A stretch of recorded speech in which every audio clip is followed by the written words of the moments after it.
Part 8.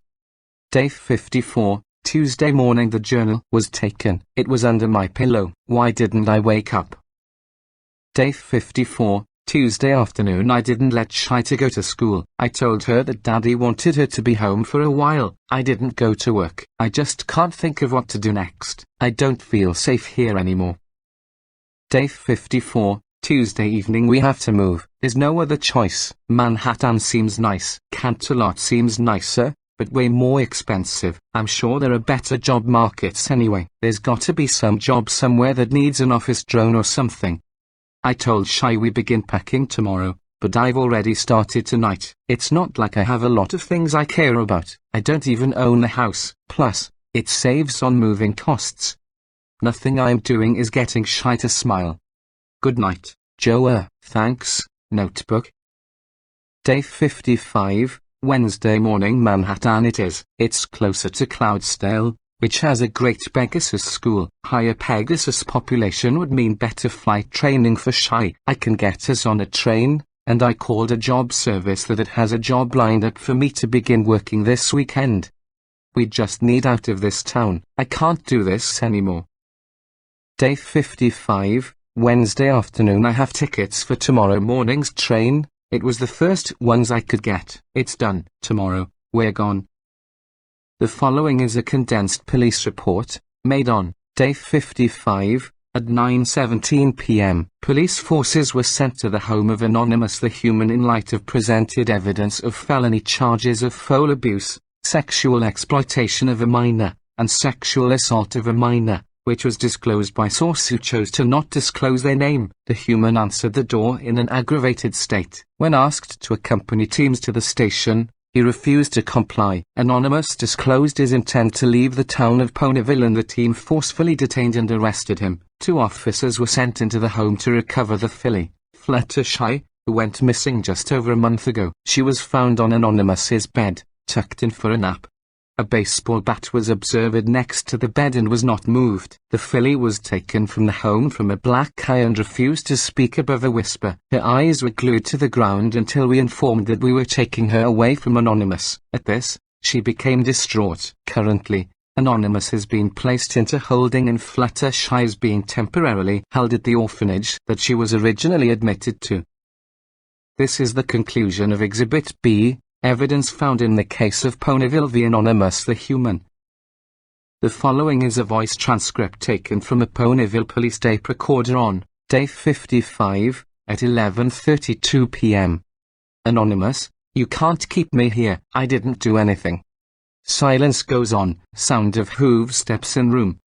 Guard, oh, I'm sure. Just like every pony else. Anonymous, I would never do anything to my little girl. Guard, a jury will be the judge of that. Until then, we're recording everything you say to try and get every drip of evidence we can get on you. Anonymous, evidence? What evidence? There can't be evidence of something I didn't do. A throaty chuckle from the guard. Guard, don't worry, you'll get a lawyer. At least you won't get completely butchered in court. Guard quietly muffled. Not that you deserve it. Anonymous, what was that? Guard, I didn't say anything. Silence in the room. More hoofsteps. Guard, just be patient. Your lawyer will be here soon.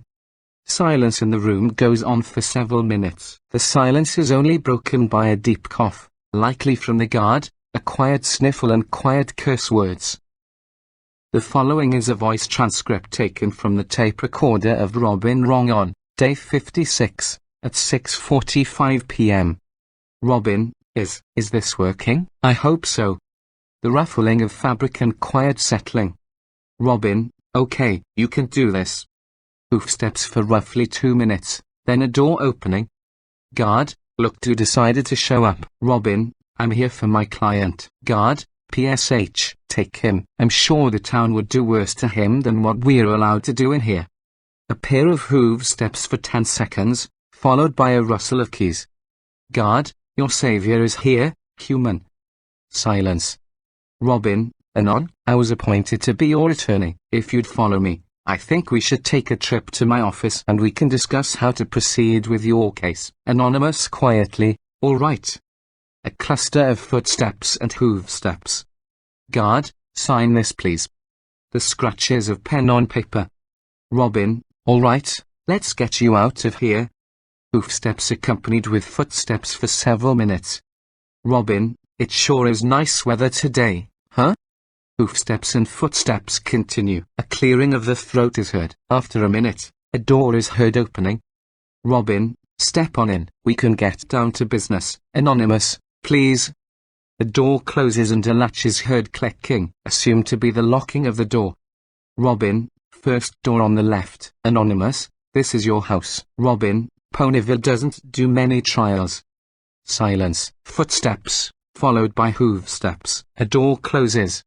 Robin, all right. Rustling of fabric. Anonymous, more tape recorders. Robin, yeah, an idea I lifted from the police. They try to take all the evidence they can, so I try to counter them with the same logic. Anonymous, has it ever worked yet? Silence. Anonymous, great. Robin, well, you never know. Anything could happen. Let me change the tape and we can begin. The following is a voice transcript taken from the tape recorder of Robin Wrong on day 56 at 7:02 p.m. Robin, there. Now, tell me what you know. Anonymous, what I know that Cherylee was breaking into my house the last 2 nights, trying to steal my journal, and she succeeded. The police wouldn't believe me. Then next thing I know, they're arresting me. A short pause. Robin, what else? Anonymous, I know all these police keep calling me sick and twisted. Apparently I'm being tried for Robin, rape and sexual assault on a minor. Anonymous groans. Anonymous, would never touch her. Robin, I know. That's why I'm making you my client. Anonymous, why? We've never even met before. Silence. Robin, if I had a kid, especially one I adopted, if I couldn't have kids, there's no way I could have done something like that. And I don't think anybody else in this world would either. Silence. Robin, so, I suppose I'm banking that there's some hope still in this world. Anonymous, have you ever taken a case like this before? Robin sighs. Robin, number. Honestly, the worst we get into around these parts is maybe a bad trade, an uncollected debt or a fight that got out of control. These sort of crimes just don't happen here. Anonymous, so, it's 'cause I'm human. Robin, well, yes, but Anonymous, isn't there some sort of law against race discrimination? I mean, there's at least 3 different kinds of ponies, and all sorts of animals that can talk. Robin, well, yes, there are laws, but if a pony has a bad feeling or believes something false against some pony else, then that label sticks with them. We recently had a similar issue with a zebra not too long ago. Anonymous, so, the whole town thinks I'm some sort of molester, and there's nothing I can do about it? Is that what you're saying? Robin, now, Anonymous, oh, cut the bullshit. How screwed am I? Do we have any chance of winning this thing? Robin, well, it's slim. We have to put some sort of reasonable doubt into the jury and ensure we can explain away the evidence. Anonymous, what evidence do they have? Robin, well, they have a baseball bat by your bed, and photos of Fluttershy with a black eye. Anonymous, she's being bullied. Robin, is there any pony that can vouch for that? Anonymous groans and clicks his tongue. Anonymous, Rarity, the white unicorn filly with a purple mane. Robin, good, we can use her as a witness, if her parents allow it. Any pony else? Anonymous, well, she had another friend, Applejack, but she's off in Manhattan right now. Robin, shoot, we probably don't have any time for her to come then. They want to have this trial done in a day. Anonymous, a day? Silence. Robin, I appeal to Anonymous, you've got to be kidding me. Robin, since nothing like this ever. Anonymous, this type of shit would never go down on Robin. I had to fight just to get you a trial. Silence. Robin, they were going to try and sentence you on the spot, but I fought to get you a fair trial. Silence. Anonymous, thank you. Robin, don't thank me yet. They have your journal. Silence. Robin, now, if there is anything in that journal that could compromise this case, you need to tell me, right now. Silence. Anonymous, I didn't learn until very, very recently that fillies mature so quickly. On Earth, children take a lot longer to mature. So I just thought, she was. Robin, was what? Anonymous, I dunno. Younger than she was. I helped her in the bath once. Silence. Robin, well, it's not abnormal. Maybe a little old for her, but anonymous. I cleaned her wings. I'm pretty sure she used carrots to take care of her. Urges. I can't tell you how wrong I felt after I read in a parenting book that they were too old for all of that. Robin, I'm sure. Ugh, well, that's not great. Wings are certainly a sensitive part of a Pegasus.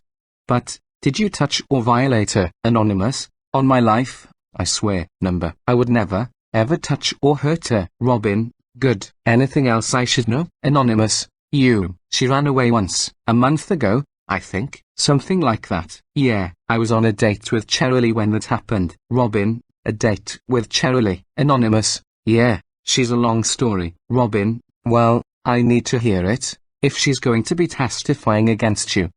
Silence. Anonymous, of course, of fucking course, that's how they got the journal. Robin, except, the police claim the journal was right on your bed. Anonymous, what? There's no way. Robin, that's where they found it. Silence. Anonymous, wait. But, I said as much in my notebook. After the journal got stolen, I began writing in a notebook. Robin, there weren't any notebooks found at your home. At least, none deemed worthy of evidence for them. Anonymous, then we have to go get it. Robin, I'm afraid we can't really afford to let you go anywhere right now. Anon, the whole town has it out for you. Anonymous : so I get to sit here and do nothing. Robin, well, at this point, yes, there isn't much we can do. Anonymous, and the trial is when? Robin, 2 days. Anonymous, so, we have 2 days to prepare a case. Robin, well, there's one other option. Anonymous, what? Robin, you won't like it, but it's available to you. Silence. Robin, 120 hours of community service, 3 months in jail and loss of custody to Fluttershy. Anonymous, not an option. I'm not going to lose her. Robin, well, it's settled. Let's get to work. Day 58, the trial. This is Ariel Font and this is my first time doing court transcribing. Mayor asked me to come into the courtroom and write down everything that happens and every pony's reactions to the case. So, I suppose that's sort of like writing us a story. I'm so excited, but she wants me to write as if I don't exist. Wait. Ponies packed themselves into the courtroom today for the highly anticipated and controversial case of Anonymous versus Ponyville. Right now, every pony is simply waiting for 8 o'clock a.m., when May will take the stand and begin judgment of the case. Ponyville isn't big enough to have their own dedicated judge pony, so the role was automatically delegated to the town's leader as per Celestia's decree. A police pony guards the door where May will enter. At precisely 8 a.m., the bailiff stands up straight, as if he heard something. All rise for the Honourable May, he says. The entire courtroom does as it's asked and May enters. She moves to her chair and turns to the full room, and pauses. Please be seated, she calls to the room. All of the ponies sit. As she looks over her town, it's as if every citizen of Ponyville attended today's trial. Now, before we begin, I understand that many of you, in presence today, may have never attended a court case before, so, I will make this very clear right now, especially with the sensitive nature of this case. There will be no interruptions by the audience. Any pony who does, for any reason, will be immediately escorted out of the building and moved to a holding cell. If any pony in attendance feels that cannot heed this warning, I invite you to leave now. None of the ponies in the room move, and some pony in the back coughs. This will be your only warning. If any pony in attendance interrupts this case, for any reason, they will be held in contempt of court. One last chance. 2 ponies in the back rise from their seats and make their way out of the room, while 2 standing mayors take their vacated seats. Very well. Please bring in the defendant, the mayor asks. The 2 large doors in the back of the room open, and down the middle aisle walks the tall monkey-like human, Anonymous, and his lawyer Robin. Wrong. Grumbles come from the ponies sitting in their seats as they make their way to the front of the room. Anonymous, further referred to as Anon, keeps his head forward, and focused on what's in front of him. He wears a stern expression and there doesn't seem to be any sort of guilt or nervousness on his face. Moving past the swinging gate into the actual court area, Anon stands directly in front of Maya as she shuffles through some papers. A quiet moment passes as Maya reads a sheet of paper in front of her. "Forgive me, it's been such a long time that we've done of these that I'm rusty on the process," Maya says while looking at the human. Anon squints his eyes, but says nothing. Maya clears her throat and sits up straight. "Will the defendant state their name?" "Anonymous, the human, of Earth." "Anonymous, you have broken the rules of the land and have been summoned here to be tried of the following crimes: 2 counts rape of a minor, assault and battery of a young filly, 2 counts of foul neglect and abuse. How do you plead to these crimes?" Without any hesitation, Anon replies, "Not guilty." By declaring not guilty, you understand that you will be tried for your crimes by the town prosecutor and may be subject to the maximum penalty for those crimes. "Yes, Your Honor." Maya looks at Anonymous carefully, a look of suspicion in her face. "You understand that we wish to hold this trial immediately?" "Yes, Your Honor," Anon replies. "Then, it is what it is," she says, setting her paper aside, a hint of disappointment in her tone. "Bring in the prosecution." From the back of the room, a tall, teal-green unicorn with a long black mane and dark horn-rimmed glasses trots into the courtroom, levitating a stack of papers along with her. Maya continues to read her papers as the mayor sits down at a table on the opposite side of the room as the defendants. The mayor looks up at the prosecution. "This is really long. I'm just going to sum it up, Miss Turney, if you don't mind," Mayor asks. "That's fine," she replies. "Anna, do you feel prepared for today? Do we need to push this off any longer?" "No, Your Honor," Miss Turney replies. "We feel we have everything we need to prove the defendant of his crimes beyond a reasonable doubt." "Has all of your evidence been submitted?" "Yes, Your Honor." "Mr. Wrong, do you have all of your evidence submitted?" "Yes, Your Honor," he replies. "Anonymous, you may be seated. Please allow the jury to enter." As the human takes a seat beside Mr. Wrong, 12 ponies walk side by side into the already crowded courtroom. Each take a seat in a seating area. Behind them the transcriber, Maya turns to the jury and looks over them. "The 12 of you have been chosen for this case because you have been considered the most neutral opinion parties in town regarding the rather infamous nature of these events. I would like to take a moment to explain briefly what will happen. The 2 sides of the case are going to present what they believe happened, as well as try to explain why the other side is incorrect. Given all of the information that will be presented in this case, it will be the task of you 12 to decide, beyond a reasonable doubt, if he is guilty or not guilty. This means, you can have absolutely zero doubt that the defendant did what he did in order to render a guilty verdict. Is that understood?" Quiet mutters and gentle nods come from the jury box. Maya looks back down at her papers and shuffles a few aside. "We'll be here all day if we go through every single step. Do any involved mind if we move to opening statements?" "Not at all," Robin answers. "No, Your Honor," Turney replies. "Very well, Robin, would you please begin?" Maya asks. "With pleasure." The defense rises and moves in front of the jury.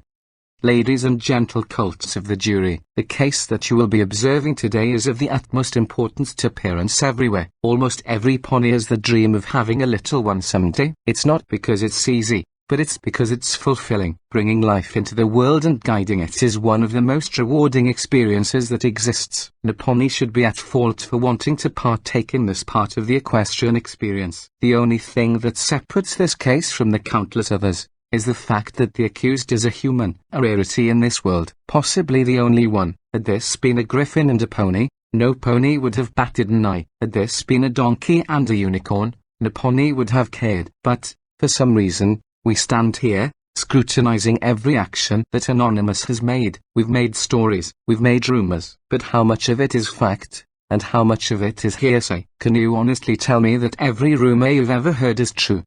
Robin takes a moment to calm himself and turns away. But, here we are, placing charges on a man that is simply trying to do his best to be a good father, while a whole town has teamed up on him to convince the world that he's terrible. At the end of this trial, you will be asked to decide, beyond a reasonable doubt, if this man committed unspeakable acts against his daughter, adopted, yes, but no less loved, which means, if one of you, any one of you, have any doubt whatsoever of the non's guilt, you cannot name this man guilty. He turns and inspects them carefully, then returns to his seat. The prosecution makes a soft grunt, and Mary turns her attention to her. Next. Thank you, Your Honor. Miss Turney rises confidently from her seat and moves to the jury. Anon sits up straight upon observing that Turney is carrying a book in the magic of her horn.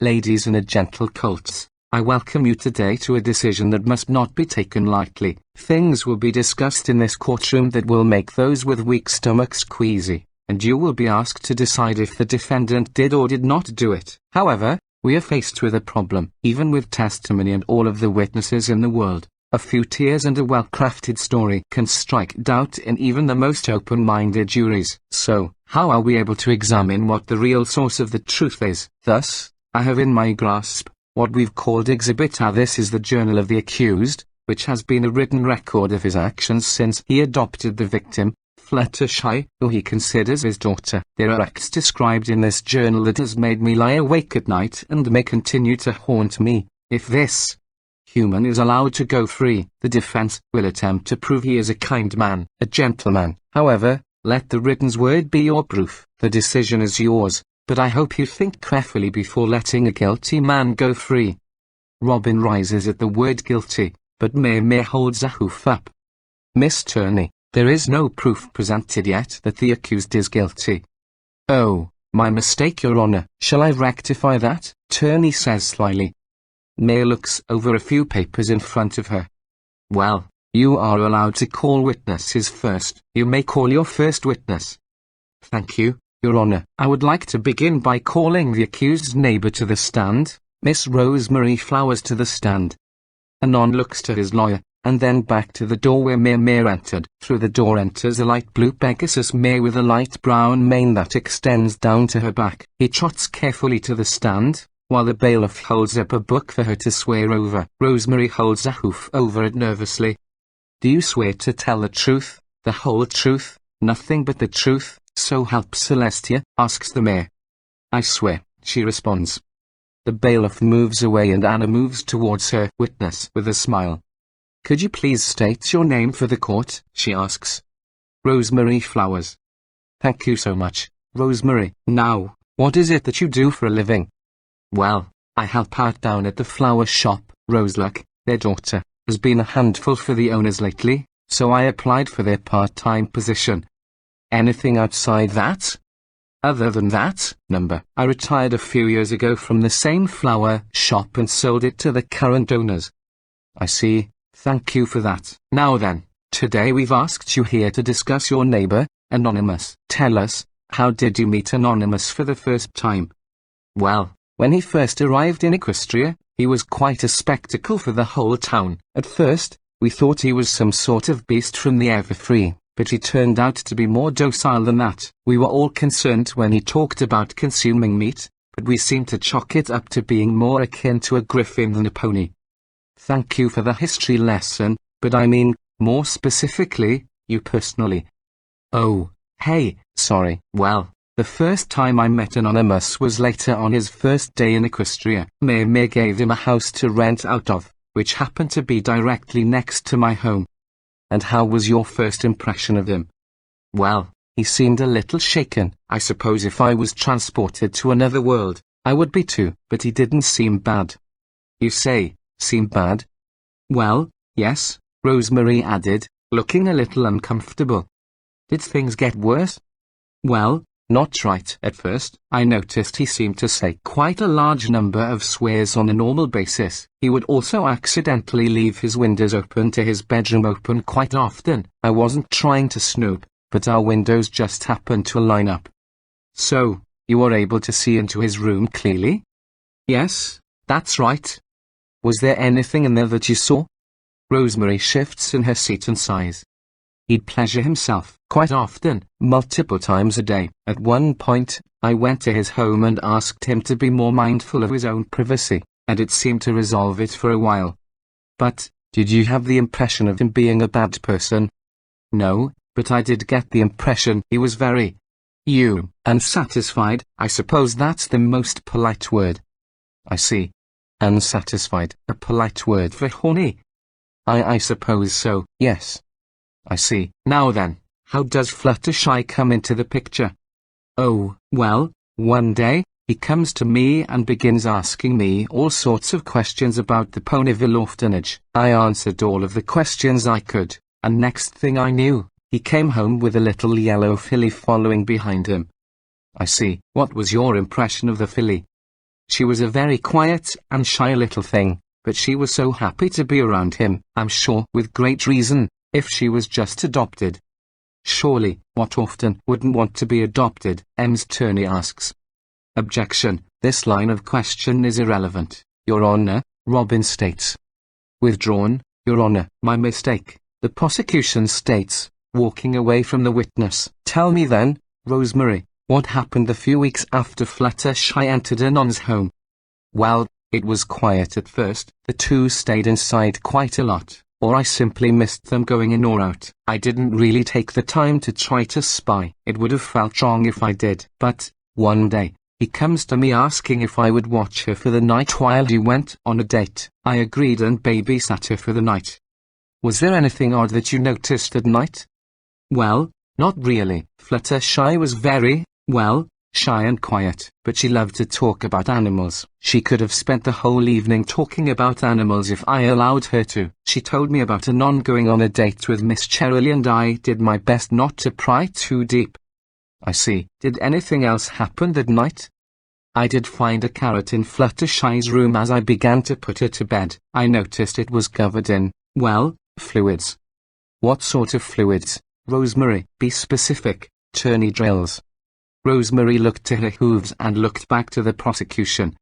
It made me gag, because it sort of smelled like, mare juices. Attorney smiled as murmuring filled the courtroom and Mayor slammed a gavel for silence. What did you think when you saw this item, Miss Rosemary? I didn't know what to think. I suppose, I sort of thought, maybe he was using the carrot on her to pleasure her. Objection, Your Honor. There is no proof to support her claims, Robin adds. Your Honor, the witness is merely stating her theory on what she thought was happening. She is not claiming it as fact, says Anna. Then it's hearsay, Your Honor.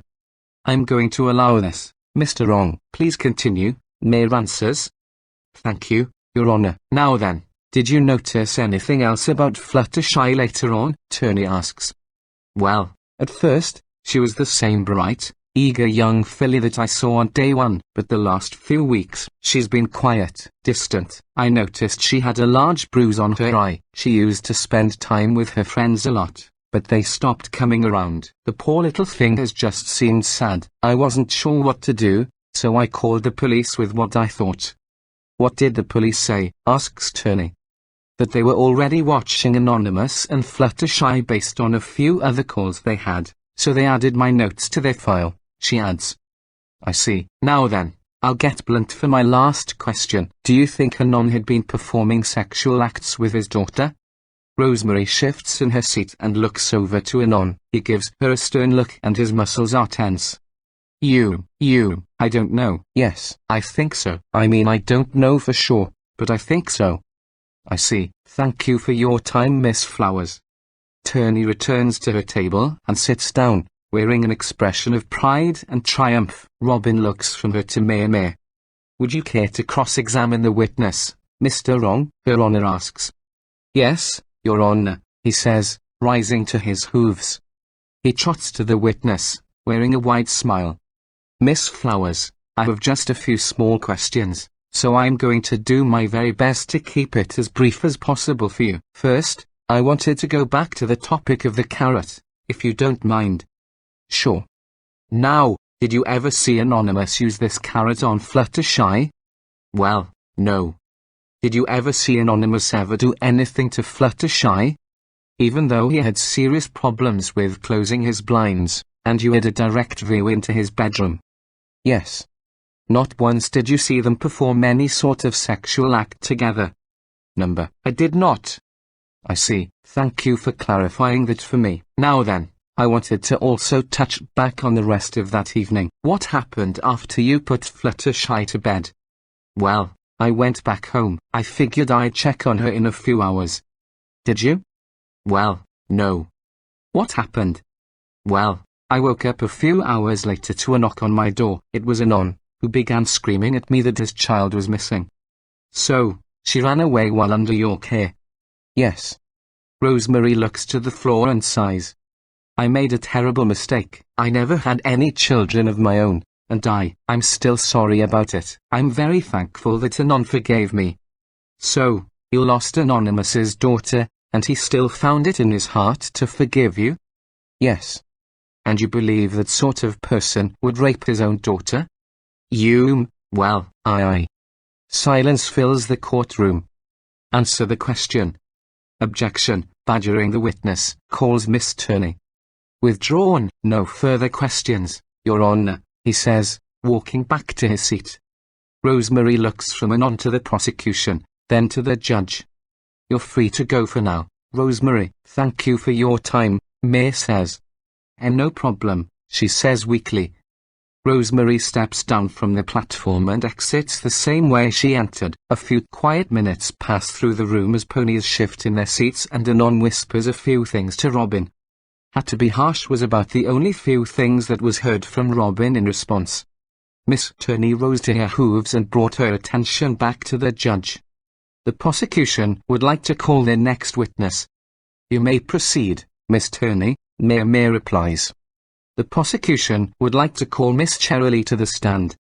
Anonymous's fingers curl around his palms, forming tiny balls, and his face grows redder. Robin places a hoof on Anon's fist. The Purple Earth Mayor enters the courtroom from the same door that Rosemary entered from. She takes the stand without even a glance at Anon. After performing the same oath that Rosemary took, Turney moves up to inspect the witness.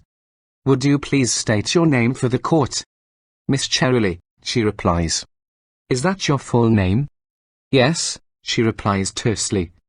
Thank you, Cherylee. Now then, what is your profession? I'm the current Ponyville school teacher. I'm surprised. You're quite young to be a teacher. I did get my teaching license early, and I've only had it for about a year. I moved to Ponyville when I heard the position of school teacher was open. I see. So, a somewhat new teacher. I'm not sure if I'd say that. Part of earning a teaching license involves doing part-time teaching and substitution for at least a year as well. So I have plenty of experience with children. Plus I came from a family with many brothers and sisters. So, you have worked with children a lot then? Turney asks bluntly. Almost all my life, she replies. I see. Then, how did you come to know the filly, Fluttershy? She was admitted to my class after she was adopted from the human, Anonymous. Does the orphanage's children not go to the schoolhouse for classes? No, they get self-taught by the mayors that run it. I only found that out after I took the school teacher position. So, this was the first time you met the filly? Yes, it was. What was your impression of the little one?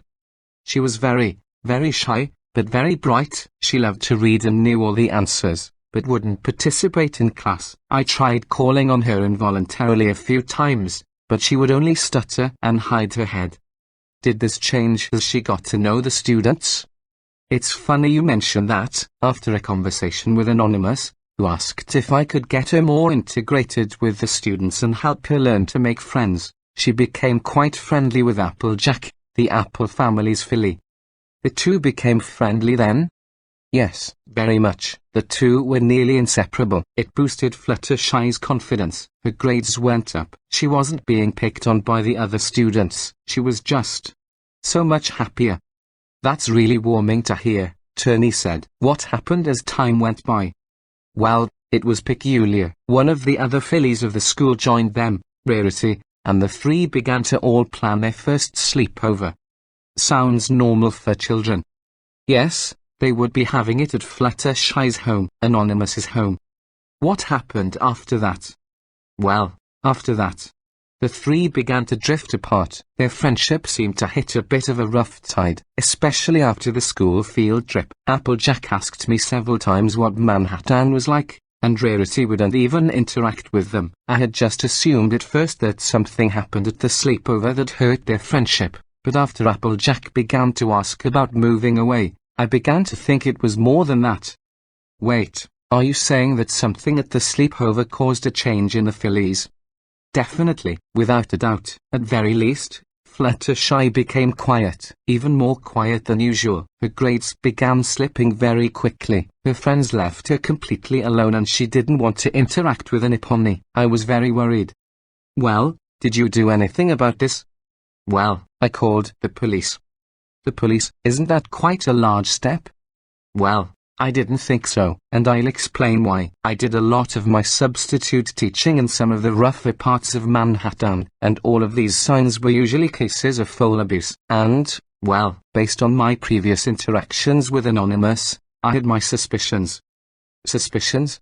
Yes. See, whenever I interacted with Anonymous, there seemed to be two sort of sides to him, aggressive and defensive, or quiet and aloof. I was here in town when he first arrived. You see, I talked to him a little on his first day and then quite a few times after he sent Fluttershy to school. How did these give you suspicions? It just reminded me of Manhattan, is all. Plus, I remembered hearing a rumor about some underground things happening at the massage parlor he worked at.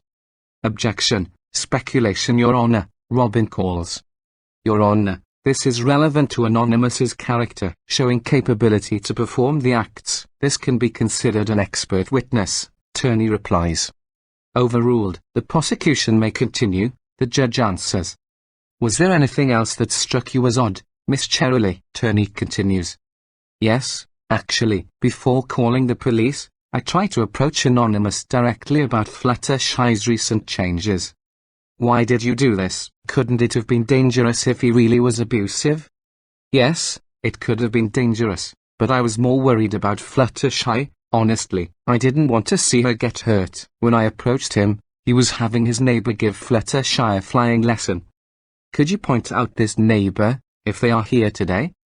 Cherylee points to Miss Rosemary, who was now standing in the back of the courtroom, watching. Her eyes grow wide and the crowd mutters in response. Then what happened? Attorney asks. He pulled me aside and yelled at me.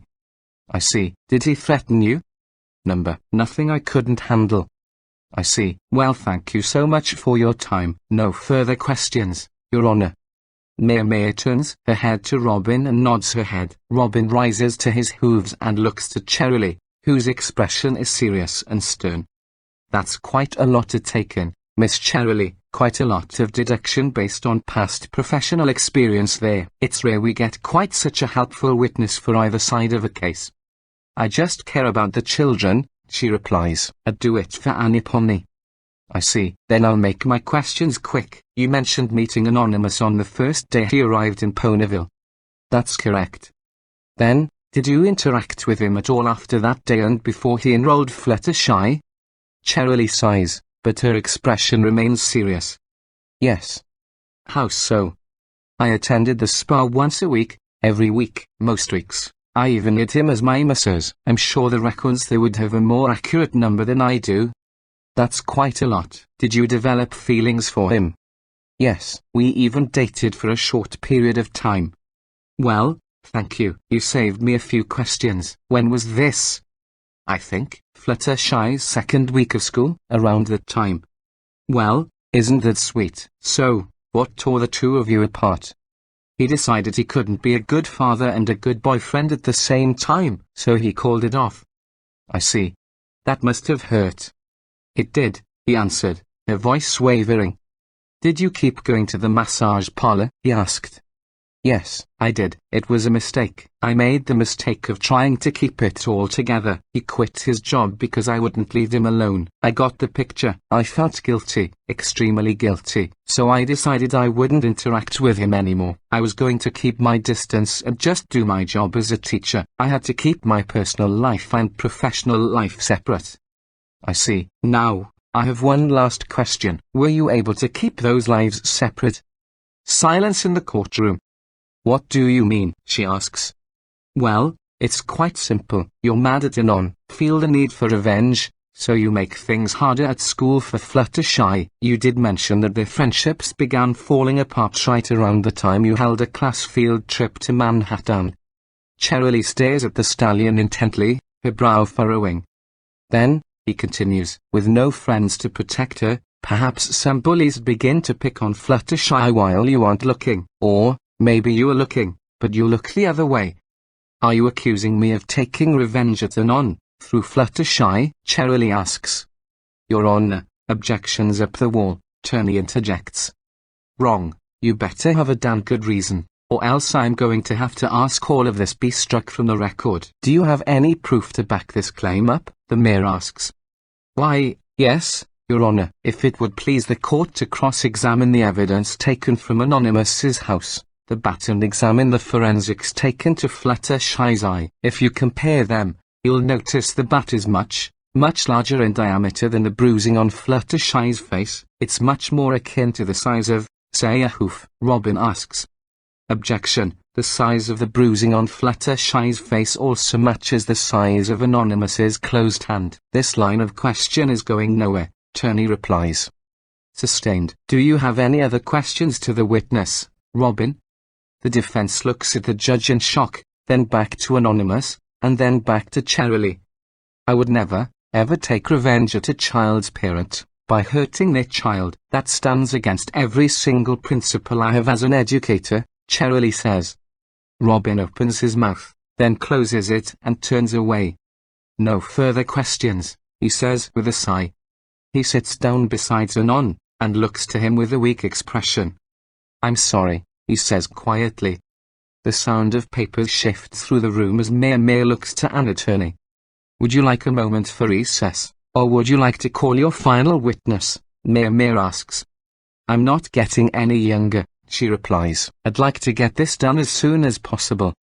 Fair enough, Mayor says. I'd like to remind the court to remain silent during this testimony. I will have order in this room at all times. Anon looks to Robin, shaking his head lightly. I'd like to call the filly, Fluttershy, to the stand. The prosecution calls. Escorted by a large guard, a small yellow filly enters the courtroom. Her head is down and she takes the stand. Anon's face becomes pale white and the crowd whispers to themselves. Anna's entire demeanor changes, and the doors in the back of the room open, showing Cherylee into the courtroom. She walks up to the podium after Mayor receives a weak nod from Fluttershy to the oath. Here, dear, I have a little microphone you can speak into instead of having to talk loud for everyone, Anna says, levitating a microphone in front of the filly. Thank you, she says, her voice being picked up in the speakers. Thank you so much for talking to me and the other grown-ups today. It's very, very brave. Fluttershy remains quiet and looks over to Anon. Upon seeing her dad, she sits up a little straighter and smiles. Thank you, Fluttershy replies. First, the prosecution would like to draw attention to the bruising on the filly's eye, which still has not fully healed. She still has trouble keeping the eye fully open. The legal mare clears her throat. Now then, I have a few questions for you about your daddy, okay? Okay. Tell me, how did you meet him? He adopted me from the orphanage. He said he liked me very, very much. Whispers and murmurs erupt from the back as Mayor slams her gavel. I see. Now, did your daddy ever get mad at you? Fluttershy got very quiet and looked down. Daddy grounded me once, for playing with the animals. He was very, very mad. He raised his voice and I was so scared. She becomes silent as Anon places his head in his hands and sighs. I'm sorry, Fluttershy, I didn't mean to make you remember something so bad. I'll ask about something else. Can you tell me about your class field trip to Manhattan? Oh, it was a lot of fun. We went to the zoo. There was lot of animals there, like rhinos, and toucans, and penguins, and tigers. Tony looked away and smiled to the jury. Looks like we have a budding veterinarian right here. Those in the attendance began to smile. Is that bad? Fluttershy asked. Not at all, dear. I was just interested if anything bad happened on the trip. Oh, number. I don't think so, she says. I see. Well, thank you, Fluttershy. I only have 2 more questions. Now, They are going to be very, very hard. So I'm going to need you to be a big girl and be brave for me, okay? Okay, she answers. I have a little Pegasus pony doll here, Turney says, levitating a small doll off the desk. Now then, I want you to point, move or tell me any part of this doll that your daddy could have touched you that you didn't like, or made you feel funny. The entire courtroom went silent and stared at the small doll in the air. Fluttershy took the doll and looked down at it. She looked to her dad, who was watching her. She looked back to Turney. I don't want Daddy to get in trouble. This won't get Daddy in trouble, my dear, she says. We just need to know. The filly looks back to Anonymous, the human size, and nods to her. Fluttershy turns the doll, and moves the wings. The entire courtroom breaks into shouts of anger. Stallions jump out of their seats and try to leap for Anonymous. Robin pulls Anon out of their grasp and some pony in the back faints. The guards in the room all convene on a rabid crowd and begin to escort ponies out of the room that began to pull punches. After 10 minutes, the room becomes calm again. Fluttershy is still quietly shaking and keeps repeating sorry over and over again. Thank you so much, dear, Turney said, reapproaching her. Witness, you've done a very good job, but I need you to answer one last question. Fluttershy remains quiet and keep looking to her father. Objection, Your Honor. The witness is in no shape for further questioning. Robin interjects. This is the most important testimony of the entire case. Overruled. Mayor says. Turney, keep it to one question. Yes, Your Honor. Anna paces the room, thinking carefully, then stops directly in front of the bench. All right, dear, one last question, she says. What were the carrots for? Fluttershy shivers, and then lets out a tiny squeak. Another still, uncomfortable silence fills the room. I promise, dear, this is my last question, and then I'm all done. What were the carrots for? The filly takes a deep breath, then moves closer to the microphone. F for making me feel good. Some pony from the back rises to their hooves. A rock across the room and it collides with Anonymous's head. Anger and yelling breaks out as the rock hits the floor, a trickle of blood on it. Guards enter again and calm the crowd, escorting out the stallion who threw the stone. 10 more minutes later, the case resumes. The filly has stopped crying, but hasn't stopped trembling. Her ears are down and her hair completely covers her face. The judge looks to Robin with a glare. I have 3 questions, Your Honor. That's it, he says. I trust that you will use your questions wisely, Robin, Mayor says. If a riot starts in this courtroom, I will not be afraid to take further action. I will. Robin rises to his feet, and approaches Fluttershy. Hi there, Fluttershy. My name's Robin. I'm here for your daddy, and I'm trying to make sure he doesn't get in trouble or hurt, okay? She nods with a sniffle. Now, I have 3 questions, and then you can leave, okay? Fluttershy continues to tremble. Do you love your daddy? He asks.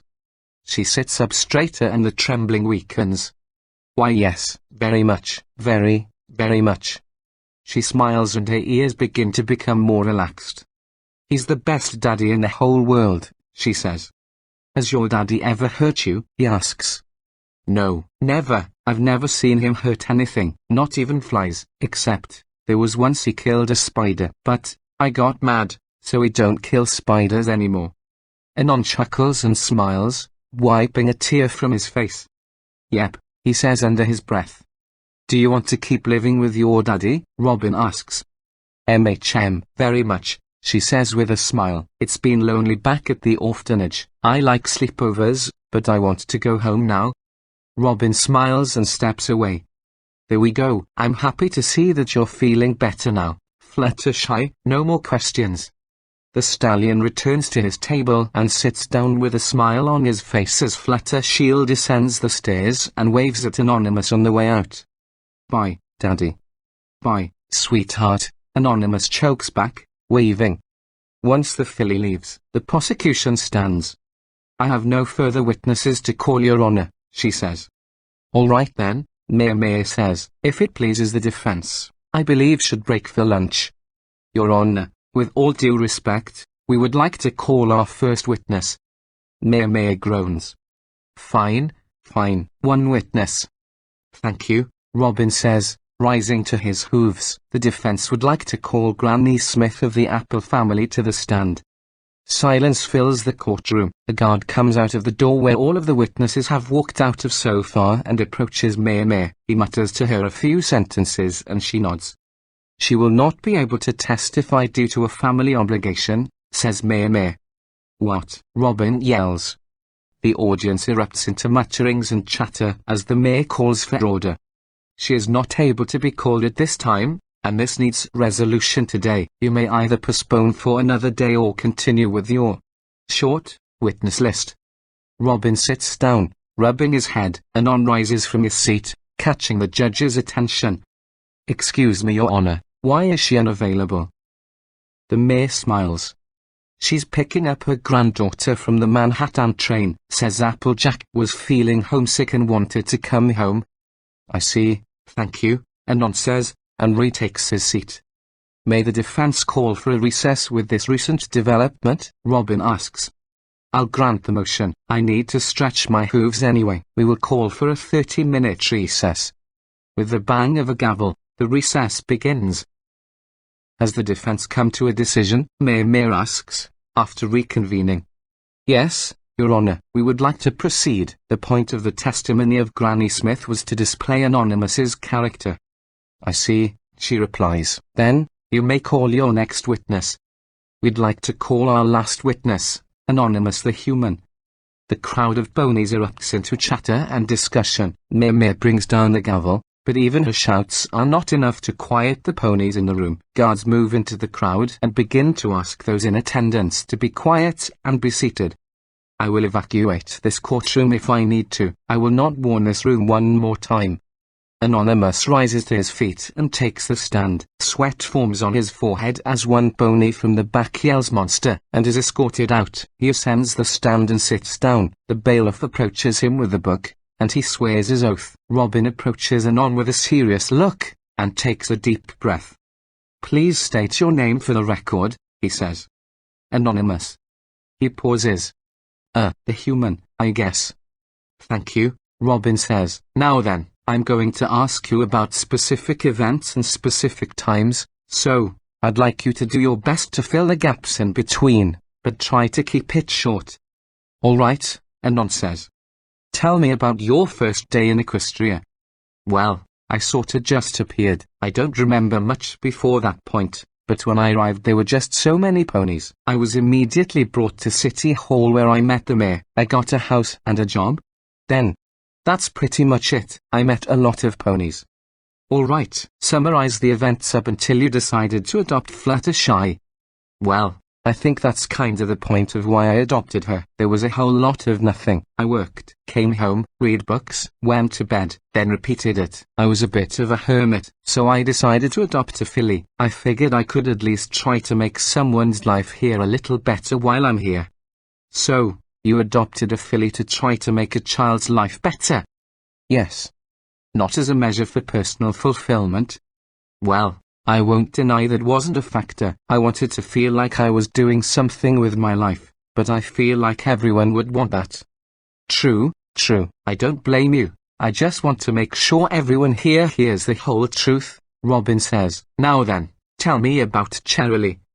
Well, Cherylee was Fluttershy's teacher. I sorta developed a bit of a crush on her, but I was nervous. I realized she was one of my patrons at the parlor, and that made it a little awkward. I asked her out on a date, and it went mostly well. I feel like there is a bit coming on. Well, yes, that night, Fluttershy decided it would be a good idea to fake falling asleep to her babysitter, Miss Rosemary, then go play with the animals in the Everfree. Did you go to the police? Yes, they filed a missing filly report, but I ended up finding her myself. I see, that must have been a tough time. Yes, I had to give my first punishment to Fluttershy, and I realized I went a bit too overboard. I was still emotional regarding the event, so I raised my voice too high. I apologized profusely. The next day, later on, I allowed her to play with the animals, but it had to be in the yard and during the day. I see. Now, I'm fuzzy on chronology, but tell me about Fluttershy's time at school. Well, That's a mixed bag. After Fluttershy's forest sleepover, I decided to cut things off with Cherry. I wanted to focus on being the best dad I could be, and that meant putting her first. She didn't take it very well, but I'll explain that later. I asked her to try and make sure Fluttershy made friends in school, and next thing I knew, she was talking about a filly from the apple family. I was just happy she made a friend. Now, forgive me for being blunt, but we need to be blunt for a moment. Did you touch her wings before or after she made a friend, Applejack? I believe after. But that sounds way worse than it was. Oh, then inform me. Well, see, you can check my library records. I've been checking out books on how to be a good parent, how to parent books, full development and stuff. If my memory serves me right, we were at the lake, something where she got her fur all dirty and she needed to get cleaned up. I had her take a bath, and I helped her get clean. Rumbles come from the crowd. This was something normal in my world. Anon continues, adults would help their young get clean, because they can't get every single spot themselves. So, that's what I did. Only after reading my book did I learn that what I did was wrong. Really, really wrong. And I couldn't tell you how guilty I felt. After I read that, I actually tried to give her the talk about the birds and the bees, only to find out they taught her that at the orphanage. I felt silly, but still pretty guilty. I deeply regret what I did, but I didn't think I was doing anything wrong at the time. Parents do things that they regret all the time. I didn't think I'd have to go turn myself in for that. I understand, you're right. All parents make mistakes sometimes. Now then, tell me about this sleepover. Well, there wasn't much to it. I made food for all of them. They played games. I read a book. I sent them to bed. I went to bed, made breakfast the next morning for all of them. That's it. Nothing else. Absolutely nothing else, Anon says firmly. Tell me about a police report you sent a few weeks later. Well, someone was breaking into my house, night after night, but wouldn't take anything. Then 4 days ago, my journal was stolen, and it stopped. Some pony was breaking into your house, to steal your journal? That's what I believe. Why? Honestly, I have absolutely no idea. It's not like there was anything important in there, just ramblings about my day-to-day business. I suppose, right now, the journal is my key alibi though. That's correct, a key alibi that the prosecution never made available to us to review prior to this case, Your Honor. Mayor looks to Robin. It's a journal. He wrote it himself. He should know it inside and out. I doubt the defense would have needed to review it too thoroughly in order to build a truthful case. But, Your Honor, please continue questioning, Robin, so prosecution can have their turn, Mayor states. Robin looks to Anon, thinking carefully. He paces the room, and Anon looks to Miss Turney, who levitates the book, while wearing a smile of victory. No further questions, he hesitantly says, and retakes his seat. Mayor turns her head to Turney, who smiles and rises from her seat. Anonymous, it's nice to actually speak to you. I've pored over this journal for so long, that I almost didn't think it was the same person. Anon looks at Anna and glares. I don't know how you want me to answer that. Well, I'm going to make it very, very easy for you to answer these next questions. All you have to tell me is yes or no. Understand? Yes. Perfect. Off to a fantastic start then. Now, do you recognize this? She asks, gesturing to the book. Yes. Does this look like your journal? Yes. Do you believe this is your journal? Anonymous remains quiet. I don't know. Well, then let's crack this open. I'll read a section, and you tell me if you wrote this. Sound good? Yes. All right. She opens the book and begins to pore over the pages. Here we go. Day 1. I decided to begin keeping a journal now that I've decided to make something of my life here in Equestria. I figured the best thing to do would be to adopt some filly that's less fortunate than I. Yes. Good. How about day 5, when Shy came out? She looked like she had a great day. I asked her about the arts and crafts project, and she said it wasn't done yet. Other than that, we read the paper together. She's been learning all sorts of words that way. Maybe soon, I'll have her read the good night story. Yes, he said with a smile. Fantastic. How about day 13? I'm a bundle of stress right now. Journal. It's probably pathetic. Sincerely, it probably is. Thank God you can't judge me. Or, at least I don't think a book can judge me. Yes. So, do you believe this is your journal? I believe so, yes. I see. Shall we keep reading then? I don't think I have much choice, do I? Day 8. So, I had Shy take down the sheets with me. The stains seemed pretty much gone. Yes, but that's out of context. She was having a bedwetting problem. Oh really? Day 22. I think I did a really good job massaging and cleaning all of the lake junk out of the wings though. You could say I had a lot of practice. Yes, I did, but once again Oh, but that same day you put the thought crossed my mind that the pegs that I work on at the massage parlor usually really enjoy when I work on their wings. Yes. So, tell me, what was the under-the-table dealings you did at the parlor? Objection, that is not relevant to the trial. Your hand Robin starts. Withdrawn. Fine, let's keep going forward in time. Day 24, Fluttershy made a friend today. Yes. You realize that contradicts with your previous statement, saying she was a friend with Applejack before you touched her wings the first time. Excuse me, the first time? Oh, sorry, did I say that? I made a mistake once. I think you're lying. What? Let's keep reading, shall we? This is when it begins to get juicy. Day 24, now that she has a friend, I have 2 little girls to play with. You, no. Oh, you didn't write that, but you wrote everything else? Yes. How about day 25? Fluttershy ended up waking up and being ready for school half an hour early and waiting eagerly for her apple friend. Yes, I believe I wrote that. So, just that one part of day 24. Yes. Day 27, I got to find some way to get her to put out. What? No. Day 28, once I got home, Fluttershy was all excited for the dinner with the apples, and honestly I was too. Yes, he said, anger rising in their face. Same day, oh my God, journal, they felt so good. No. Day 29, the book says fillies usually attain sexual maturity at 12 to 15 months of age, but some reach puberty as early as 9 to 10 months and others as late as 18, apostrophe. Anonymous went silent, his breathing heavy and face red. He looked as if he could attack Turney at any moment, but she stood firm, staring directly at him. Yes. So you knew. I learned it late. It was a mistake. Yes. Or, no. No, I did not know. Turney flips through the pages viciously. Day 32, Fluttershy mentioned at dinner that she'd like to do a sleepover this coming weekend with the girls. I said that wouldn't be a problem at all. Yes. Can you say foursome, journal? I would never, have ever, touched Fluttershy or any other filly. Why can't you just admit it? Objection, Your Honor. Robin screams as the room erupts into anger. May slams her gavel 3 times. I will have some order in this courtroom.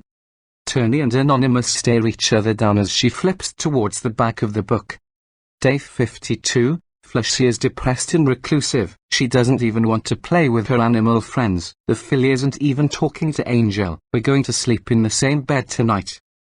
Yes, she was having a rough. Day 53, Shy just left for school. I wish the swelling on her eye went down. Just got to push through. This will get better. Yes. Day 51, I had to hit her to finally get what I wanted. That'll teach her to refuse me. I would never hit my daughter. Silence fills the room. Well, either you're telling the truth, and this journal is fake, the journal found on the bed of your home, the journal that perfectly matches every witness testimony that was presented today, or you're lying to us under oath. Frankly, I don't care, but if you're hurting that young filly, I don't think it's worth letting you see the light of day. Your Honor, Robin yells. I withdraw my statement, Turney states.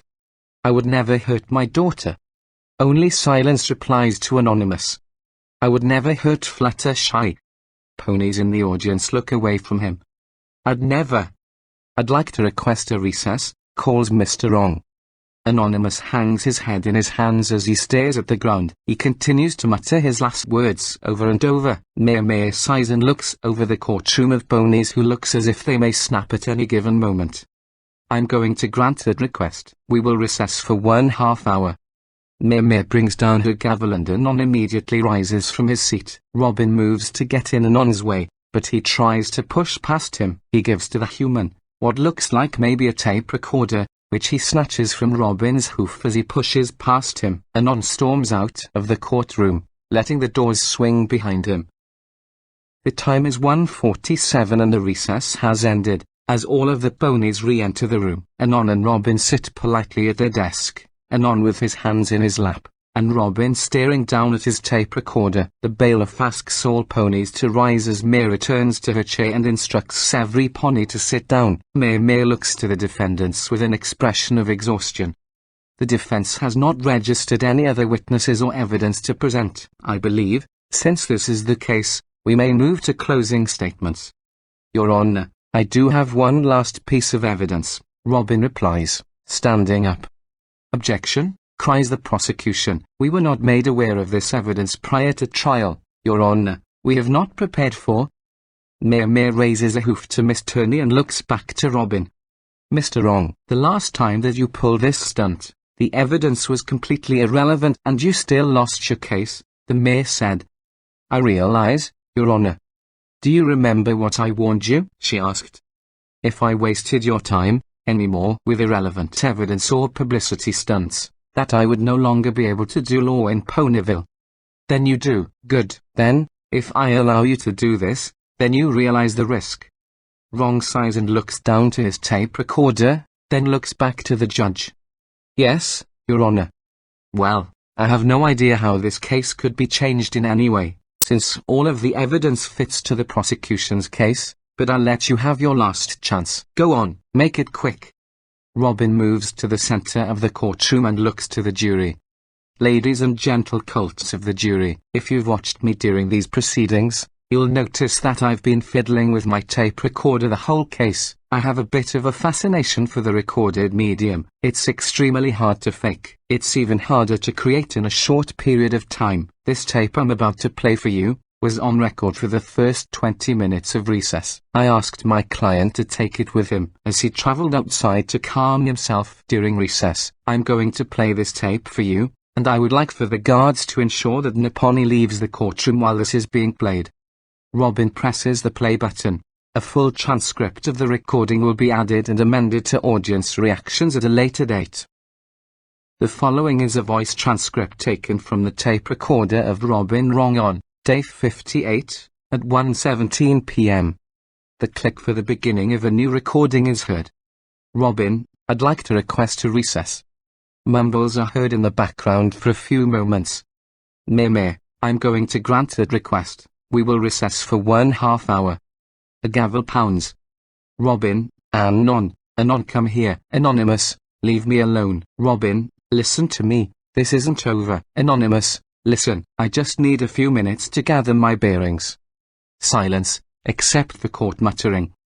Robin, fine, just take this with you. Rustle. Anonymous, whatever.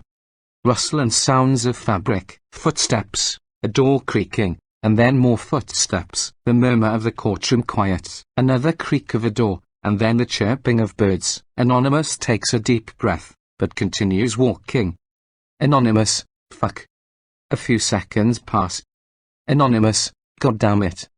The rustle of grass. Anonymous's voice grows much quieter. Anonymous, god fucking damn it. Labored, shallow breaths are heard, followed by deep breaths. Anonymous sniffs his nose. Anonymous, you fucked it up this time. You fucked it up something royally. More deep breaths. Anonymous, great fucking job me. Great job. I should have known I would have fucked this up. Silence, the sound of grass rustling. Perhaps Anonymous is sitting. A bird chirps close by. Anonymous, I've ruined everything. I'll never have her back. I made a few stupid mistakes, and now she's gone. Hell, I'll be lucky if I ever see outside again. Silence.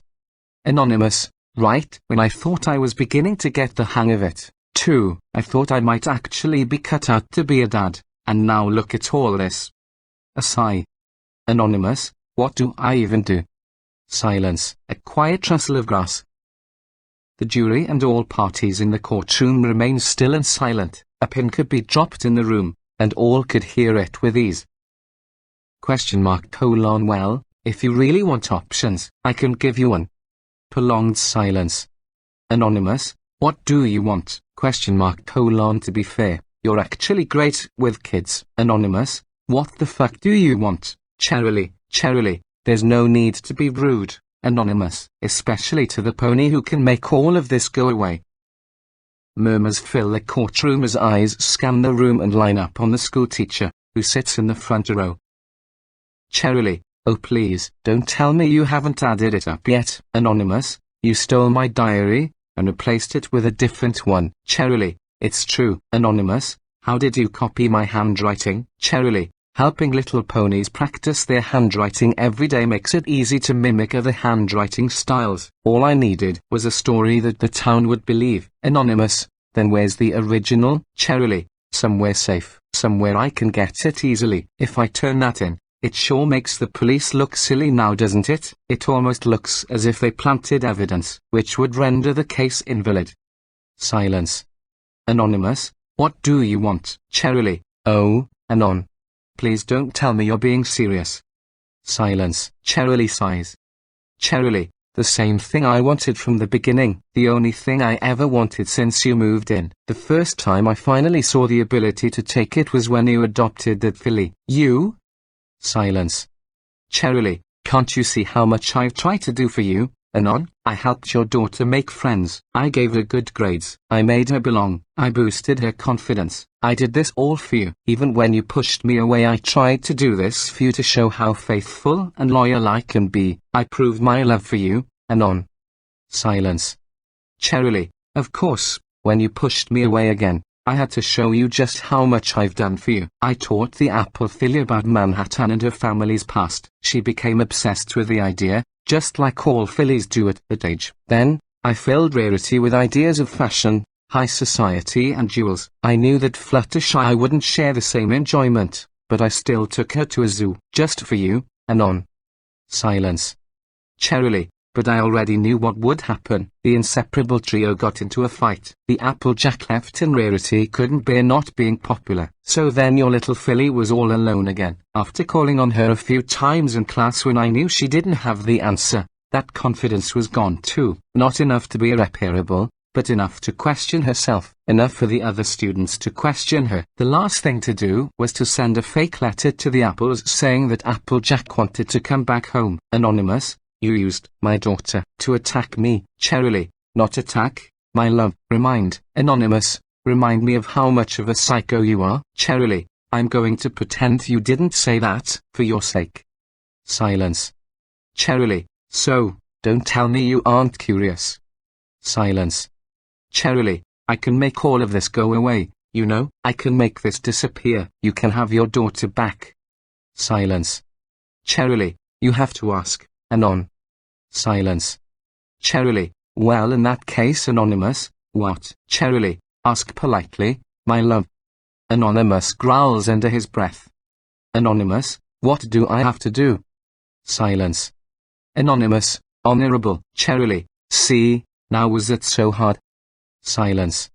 Charily, I'll make all of this go away, right here and now, if you ask me to marry you in the courtroom, in front of all of Ponyville. Then there will be no backing out. I'll give the evidence. You'll be free. We'll be married and we can live as one happy family. Then, you'll have your daughter back and a loving wife who will always take care of you, who will always do what's best for you.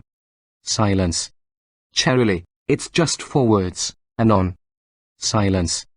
Charily, we'll finally be together. Wasn't that what you wanted in the beginning? Charily grunts. Charily, well, so be it. I will see you answer as soon as the recess is over. I just hope you choose wisely.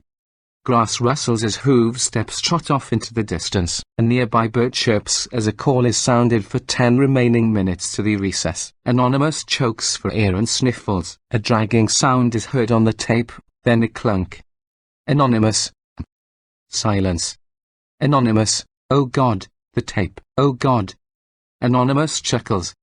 Anonymous, oh my God, Robin, you pushed record, you goddamn genius, I gotta get inside. The tape cuts off. The entire room remains silent, as the previous witness, Cherylee, looks to be on the brink of tears. Anonymous sits in his chair, looking straight forward. The prosecution simply stares at Miss Cherylee with her mouth agape. Miss Cherylee looks around the room, then stands up. Bailiff, would you please place Miss Cherylee in contempt of court, Mayor says.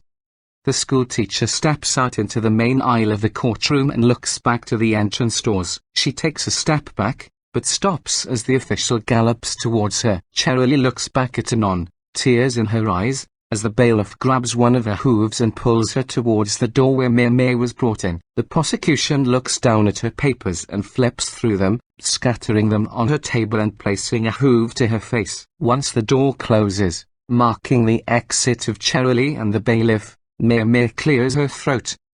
Wrong, Turney. Come up please.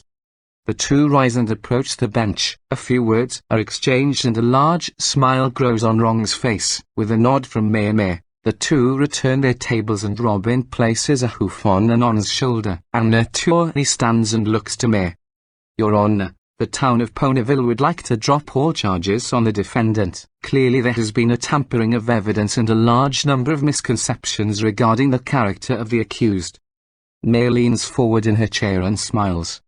I believe, what we've seen here today, is a large number of misconceptions added on top of poor circumstance. It's quite natural for any pony to jump to conclusions, especially when children are involved. Many ponies believe that they could raise a child better or differently than another. I believe this is one of those cases. There's no point in hiding the elephant in the room. This town was distressed that a pony was being raised by a human. They felt it was unnatural, wrong, even. So, the town.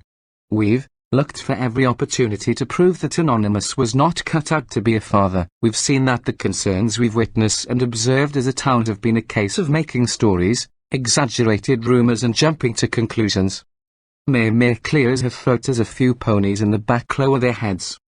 However, I do know there will be some that will argue that he still has made a mistake regarding touching his daughter's wings. She continues, well, I'm not going to say it's unforgivable, but we heard him attest to this with guilt. He was not aware of the cultural differences or the aging processes of ponies. He claimed to have a desire to change his ways. I'm inclined to say that if his true journal reflects his words of penance, I will overlook this. The judge sighs and smiles. Believe it or not, I used to be a mother. My young ones have since moved away and are living well in Canterlot. I've done some things to my children that I'm not happy with. Things I've said, punishments I've assigned, but I did it all because I thought, at the time, that it was what was best for them. I didn't make the decisions lightly. I've seen the parents that do. I know how they act. I know how they treat their children and how some of these children will act. Perhaps I'm being naive, but I don't see that in the in Anon. I see a father just as I was as a mother, caring, concerned, simply doing what they think is best for their child. As far as I'm concerned, I will accept the charges being dropped. And in addition, would like to give you the most heartfelt apology that Ponyville can offer. Mayor raises her gavel and slams it down. A smile curls on Anonymous's face. Case dismissed. Now can some pony please bring this man his daughter, she says. The prosecution begins packing their papers together as Mayor rises, and Anon looks around the courtroom. His face grows red as he begins to chuckle. A guard steps out of the courtroom for a few minutes as a few ponies beginning to clap their hooves together. Anon stands and turns to face all of those in attendance, and there isn't a frowning face in the room. The guard quickly steps back in, a tiny yellow Pegasus with a long pink mane following him. Anon pushes past his lawyer, who's grinning from ear to ear, and steps into the main aisle. A smile curls on Fluttershy's face as she gallops to her dad. The filly leaps into Anon's arms and he holds her tight. Verdict of the case of Ponyville vs. Anonymous the human, not guilty. Day 58, evening. Hi, journal. Well, new journal. Journal 2.0. I don't quite know how to put today into words, but I'm laying in bed right now, with my little filly sleeping soundly, cuddling up close to me. I'm not mad at her. I'm not mad at Anna Pony. Except Cherylie, but I hear she probably won't be out until Fluttershy is all grown up. Maybe around that time, I'll move away and leave this place for Fluttershy to live in, but that's a plan for another day. I'm sitting here, remembering all of the events of the last 2 months, and simply reminiscing on what I could have done better or worse. Nothing I could have done would have prepared me for what has happened in these last 58 days. However, I think it all, sort of, worked out. The town now sees me differently. Every pony seems to be a lot more open and kind to us now. Greater than especially after we left the courtroom. I realize that Fluttershy and I aren't really the most conventional family, but we love each other. She's my little girl, and I'm a dad. And speaking of all of that, I remember back to my very first entry in this journal. The afternoon after I adopted Fluttershy, I wrote I can do this. When I wrote it, I was doing my best to reassure myself that I could be a good father. I thought that it meant that I wouldn't make any mistakes. I thought that it meant I would be able to become a natural at all of this, and some magic day would come where being a parent would be easy. Only now do I see how silly I was to think that. The fact of the matter is, that I will make mistakes. Everyone does. It's how we react to those mistakes and learn from them to become better people is what makes us good or bad. There isn't going to be a day where being a parent will be easier. Some decisions might be more simple than others, but being a dad is always going to be hard work. I suppose the difference is that, now I fully realize that. Back then, I thought that if I just pushed through it, it would all get easy, and that idea of it getting easier was what pushed me forward. But now I really understand, it's never going to be easy. One day, everything could be simple, and you're taking trips to the lake to relax, and the next you could be counting bits and trying to survive on old bread. But the one thing that will always remain the same is that I'm Fluttershy's father. So, I know I'll make mistakes. I know that there will be hard times ahead. But I'll take them a day at a time, prepare where I can and deal with it when the day comes. And because of that, I don't doubt myself about being good or bad anymore. Sure, the future is uncertain, but I'm not going to let it eat me alive. I'm Fluttershy's father. I love her more than anything else in the world. I would do anything for her. And in my book, that's a good parent. So, thank you, journal. Thank you for being there for me when I was at my lowest. Thanks for helping me learn the lesson I needed to. Tomorrow is a brand new day, quite literally, for you, a new chapter. And I can't wait to see what's in store for us. Take it easy, journal. Good night. End. Adopting Fluttershy, by Flutterpriest. Easy's note, voiced by Ivona Geraint. Personally I think this voice is a winner and will probably be showing up again in the future. The downside of not handling pauses between paragraphs continues, a quirk of the Ivona engine I assume. Easily enough fixed with some trickery, with the pronunciation dictionary to force a 500 millisecond silent pause whenever a right square bracket is inserted. Finally switching BalableKit to dark mode has saved my retinas, and adding a spell check dictionary has really made editing these a breeze.